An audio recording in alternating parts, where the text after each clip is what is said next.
Walnut glove ဆိုတာချောအမြဲတမ်းတစ်ကြားသီးတွေသွားကောက်တဲ့ပန်းချံဖြစ်ပါတယ်ဒါကကားပတ်ပါပြီးရင်တော့ချောရဲ့အိမ်ကဒီဘက်မှာရှိရပါဒါချောတို့အိမ်ကိုသွားတဲ့လမ်းကလေးဖြစ်ပါတယ်ငါရဲ့အိမ်ရဲ့ပင်နားမှာလည်းတည်တော့ဒါကတော့ Johnson Resort ရဲ့မြေပုံဖြစ်ပါတယ်ဆိုဒီ Johnson Resort မှာကချောတို့ဒီစပတ်မှာရှိရဲ့လူတွေအကုန်လုံးပေါ့နော်ဒီနားမှာရှိရဲ့ချောတို့ရက်ွက်ထဲမှာရှိရဲ့လူတွေအကုန်လုံးခွေးကြောင်းတဲ့သူတွေရောပြီးတော့ခွေးကြောင်းတဲ့သူတွေရောလမ်းလျှောက်ထွက်တဲ့သူတွေရောပြေးရဲ့လူတွေရောစပိန်စီးရဲ့လူတွေရောချောတို့ဒီနီအရာကိုဒီ reserve လေးကိုပြည်အများပြည်သူပိုင်အဖြစ်ချောတို့အသုံးပြုကြတဲ့နေရာလေးဖြစ်ပါတယ်ဆိုဒီ truck လေးကိုချောရိုက်ပြမယ်လို့ပြောထားတဲ့အတွက်ကြောင့်မလို့ချောဒီ video လေးကိုလုပ်ပေးခြင်းဖြစ်ပါတယ်ဒါဆိုလို့ရှိရင်ချောနဲ့အတူတူဒီ reserve ကြီးကိုလမ်းလျှောက်ရအောင်နော်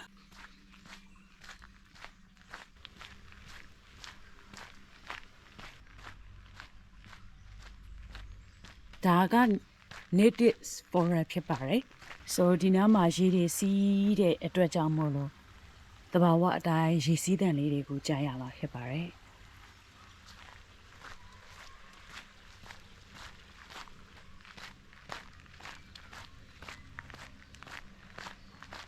ဒါကတော့ချောအရန်ကြိုက်တဲ့နေရာဖြစ်ပါတယ်ဘာလို့အရန်ကြိုက်တာလဲဆိုတော့ avocado tree တွေမာတွေ့လားထောပတ်သီးပင်ဆိုလို့ရှိရင်ဒါသူများကဥပစ္စည်းရပြင်ပမှာပေါက်နေရပါတော့ဆိုချောအရန်ကြိုက်တဲ့နေရာဒီ avocado tree ရှိရဲ့နေရာ avocado ပေါ်တဲ့အချိန်ကြာလို့ရှိရင်ဒီမှာလာကောက်ရုံပဲဒီလိုမျိုးဆိုလို့ရှိရင်အရန်ကုန်မှာ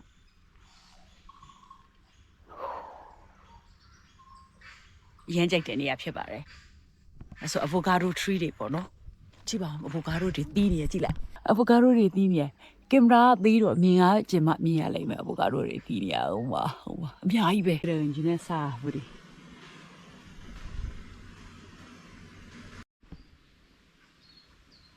အားလဲ avocado tree ပေါ့နော် avocado တွေအများကြီးသီးနေတွေ့လားဒါ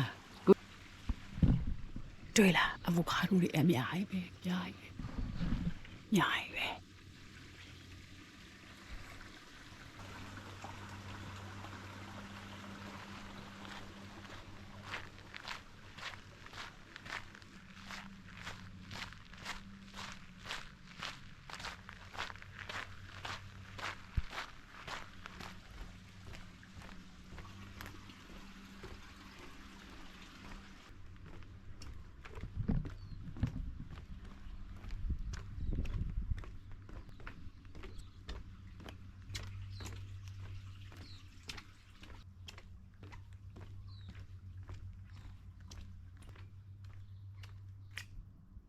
မိုးရအရန်ရွာထားတော့မြေကြီးတွေကစုံနေရပြီးတော့ချောတို့ဒီရက်ပိုင်းတွေကမိုးတအားများတာပေါ့နော်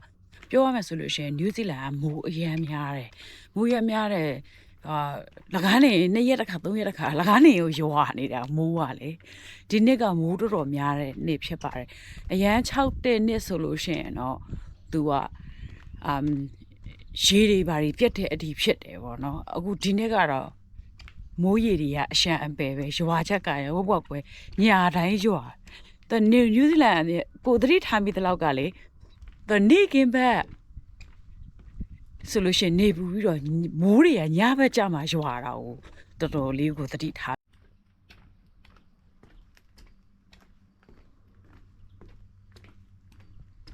ဒါဒီတက်သွားလို့ရှိရင်ချရိုအိမ်ဘက်ကိုသွားတဲ့အလမ်းဖြစ်ပြီပေါ့နော်ဆိုဒါကတော့ Johnson Resort ရဲ့အရန်ကိုတိတ်ဆိတ်အေးချမ်းတဲ့တိတ်ဆိတ်အေးချမ်းတာလေးကိုခံစားရမှာဖြစ်ပါတယ်ဆို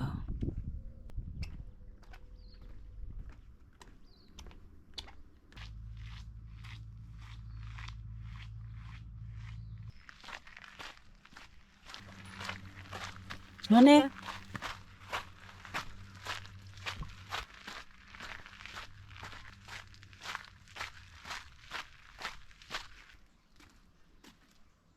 လူတွေပဲ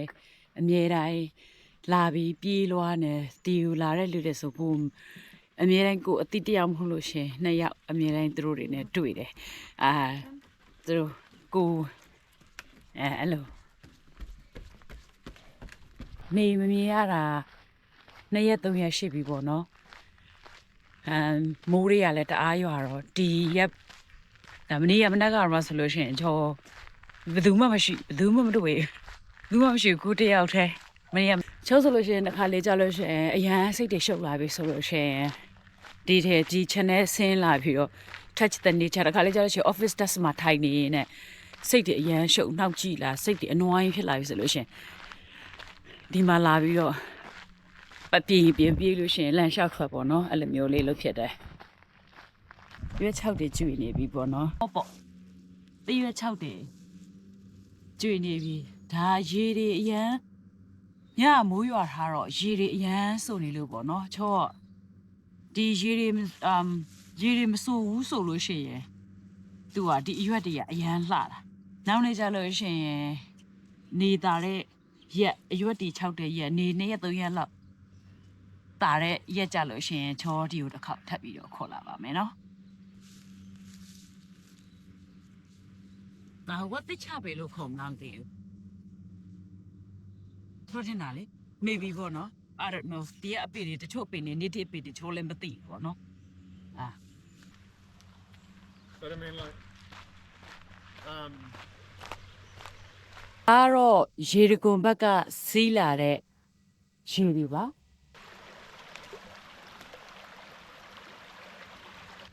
native bird တွေလည်းရှိရယ်2 week နဲ့တို့ပြီးလို့ရှိရင်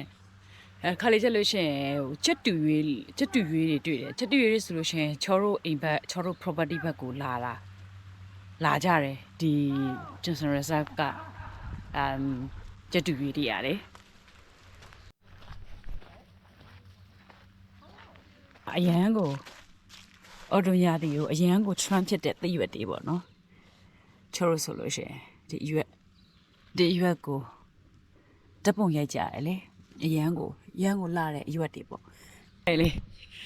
ဘယ်လိုပြောရလဲကိုလေအခုရိုက်နေရတိတ်ပြီးတော့စိတ်မပါဘူး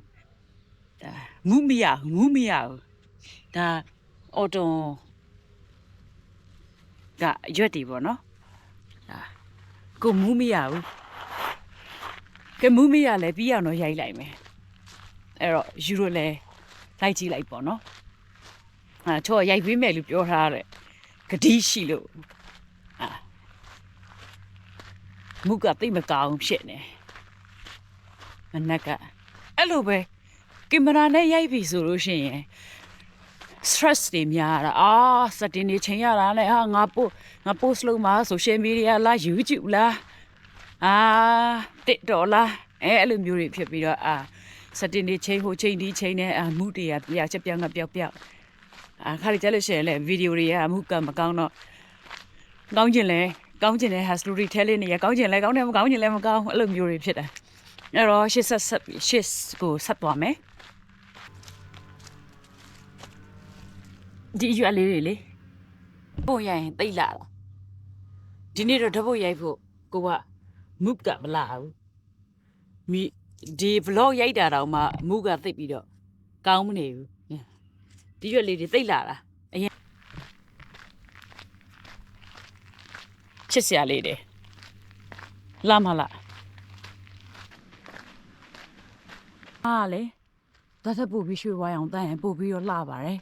ဒီအရွက်တွေဆိုလို့ရှိရင်လည်းရွှေဝိုင်းအောင်စပြီးတော့တန်းနေပြီပေါ့နော်ဒီပင်တွေကတကယ်ဟိုမှစေးဒါတွေအကုန်လုံးတွားနေမှာဒီအပင်တွေကအကုန်လုံးဒီအရွက်တွေပင်တွေရွှေဝိုင်းအောင်နေစတန်းနေပြီကျမအရန်ကြိုက်တဲ့နေရလာတိုင်းကျမသားလည်းအရန်ကြိုက်တယ်သူအပင်တွေလွယ်ကူတက်လို့ကလေးတွေ climate တက်လို့ရလို့ဒီနေရာကိုတော့အရန်ကြိုက်တယ်ဒီကအပင်တွေအကုန်လုံးရွက်တွေဝါပြီဆိုလို့ရှိရင်နောက်တစ်ခေါက်ထပ်ခေါ်လာခဲ့ပဲဒီနေ့ကတော့ဒါချိုးရိုက်ကွေးလုတ်တလောက်ပေါ့နော်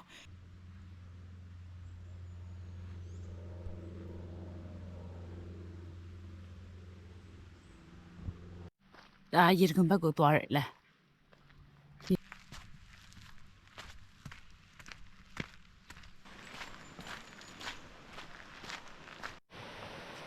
ဒါကတော့ရေတကွန်ကိုရောက်ပါပြီ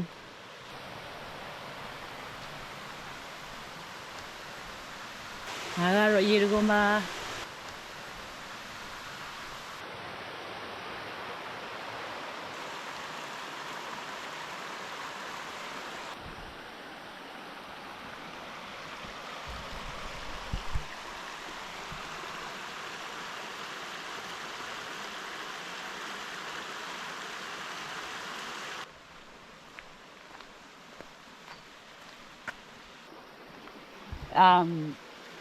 ဟာဘာ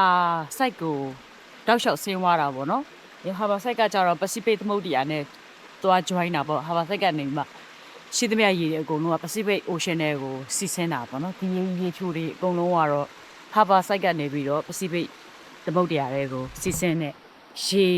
ရေတက်ရေကြရှိပါတယ်နော် so